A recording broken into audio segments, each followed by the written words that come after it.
Valérie Mérès célèbre ses 69 ans le jeudi 8 juin 2023. La comédienne vit une vie à 1000 à l'heure depuis bien longtemps. Il y a 50 ans, elle tombait d'ailleurs amoureuse d'un très célèbre confrère. Ils ont ri. Beaucoup. Et ils se sont aimés.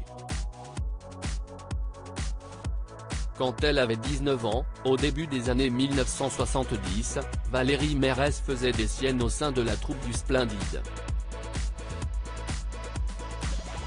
Et si est-il là qu'elle a rencontré l'amour. Il s'agissait de sa toute première idylle. L'élu de son cœur, Thierry Lhermitte himself. Cette histoire, la comédienne l'a souvent évoquée, notamment en 2009 dans son autobiographie intitulée « Quand je serai grande, je serai actrice américaine ». Si est ma première grande histoire d'amour, je n'avais aucune raison de ne pas l'évoquer, écrivait-elle. Elle a duré 3 ans et on a vécu ensemble tout de suite. Avec le reste de la troupe, on a construit le Splendide. On faisait rire les gens, c'était génial. Quelques années plus tard, dans une interview accordée au magazine Gala, Valérie Mérès racontait cette fois où elle avait croisé le regard de Thierry Lhermitte,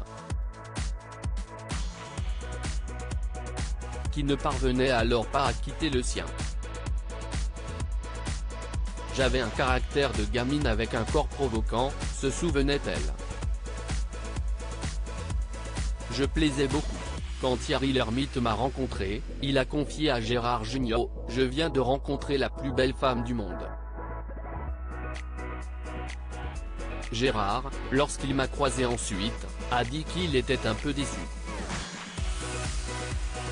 Je lui ai répondu, « Pas de problème, je préfère plaire à Thierry qu'à toi ». Mais je trouvais Thierry presque un peu trop gentil. Jeune fille, j'étais un peu pétasse. Le jeudi 8 juin 2023, Valérie Mérès célèbre ses 69 ans. Elle est maman de 2 enfants, Tina, qu'elle a eue en 1987 avec François, un régisseur de spectacle, et Elliot, né d'une autre relation en 1994. Si est avec beaucoup de recul qu'elle repense à son histoire d'amour avec Thierry Lhermitte, d'autant qu'elle avait failli devenir maman, pour la première fois, avec lui. Pas prête à l'époque, elle avait été obligée de partir en Hollande pour avorter parce que c'était interdit en France. Les choses n'ont, effectivement, changé qu'en 1975 grâce à la loi Veil.